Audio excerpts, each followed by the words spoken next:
When I was 6 years old, I saw a beautiful picture in a book.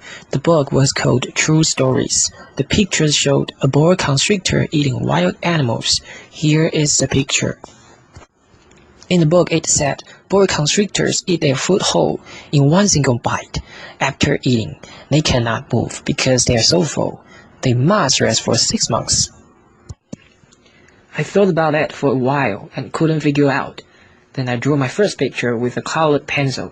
My picture number 1, it looked like this. I showed my wonderful picture to some grown-ups.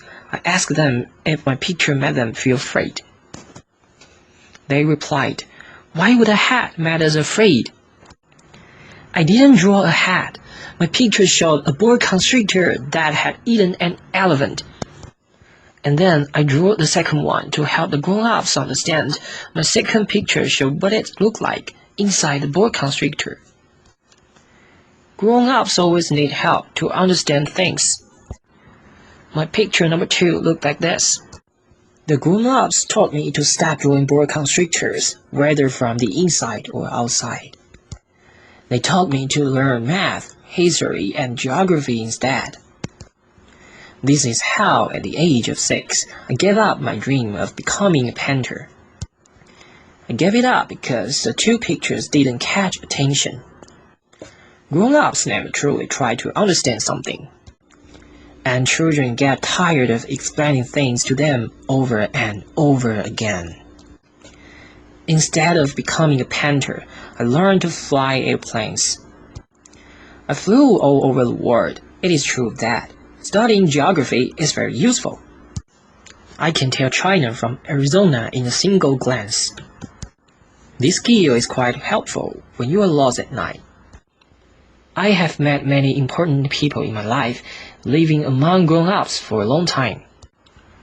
I get along with them closely, but it doesn't let me have a good impression of them. Whenever I met grown-ups who seemed to be sensible, I showed them picture number 1.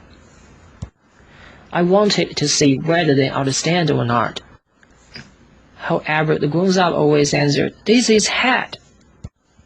Therefore, I decided not to talk about boa constrictors, wild animals, or stars.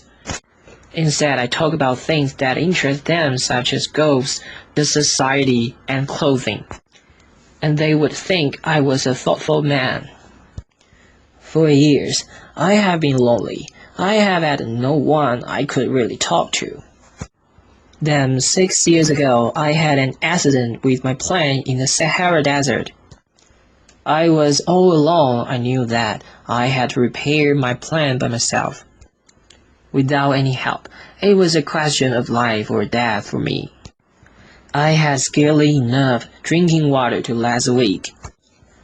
On the first night in the desert, I fell asleep soon. I was very tired. I was thousands of miles away from anyone or anywhere. I was more isolated than a shipwrecked sailor or wrapped in the middle of the ocean. So you can imagine my amazement when a strange little voice woke me up in the early morning. The voice said, "If you please draw me a sheep." "What?" "Draw me a sheep." I jumped to my feet in shock, and I saw a most unusual little boy looking at me. Here you may see the best portrait that I was able to make of him later. Of course, my drawing is far behind perfection. The grown-up made me stop drawing at the age of 6, and I never learned to draw anything, except birds from the outside and birds from the inside. I look at this little boy with great surprise. I remembered that I was in the desert, thousands of miles away from anyone or anywhere. But this young person did not seem to be lost, tired, hungry, or afraid. He didn't look like a child lost in the middle of the desert at all.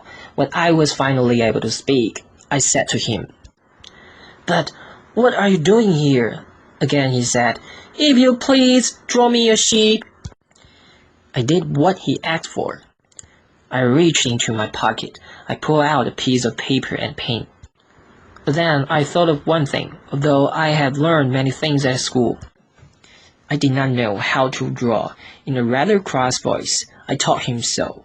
but he replied, "That doesn't matter, draw me a sheep." Because I had never drawn a sheep. I drew him one of the two pictures I had drawn so often. It was a boa constrictor that had eaten an elephant. He looked at it, then I was shocked to hear him say, No, I don't want a boa constrictor that had eaten an elephant. Boa constrictors are very dangerous and elephants are too big. Where I live, everything is very small. I need a sheep. Draw me a sheep. So I drew a sheep. He looked at it carefully and said, No, that one looks sick. Draw another. So I drew another one. My new friend smiled and said, That isn't a sheep. That's a ram. It has horns. I drew another picture, but he did not like this one either. That sheep is too old. I want a sheep that will live for a long time. I was in a hurry. I wanted to repair my plan, so I quickly drew the picture below and told him, This is a box. The sheep you want is inside it. I was surprised to see his face light up. That's exactly what I want. Do you think this sheep will need a lot to eat? Why? Because where I come from, everything is very small. This sheep will not need too much to eat. I give you a very small sheep. He looked closely at the drawing. Not so small, really. Look, he's falling asleep. And that was how I first met the little prince.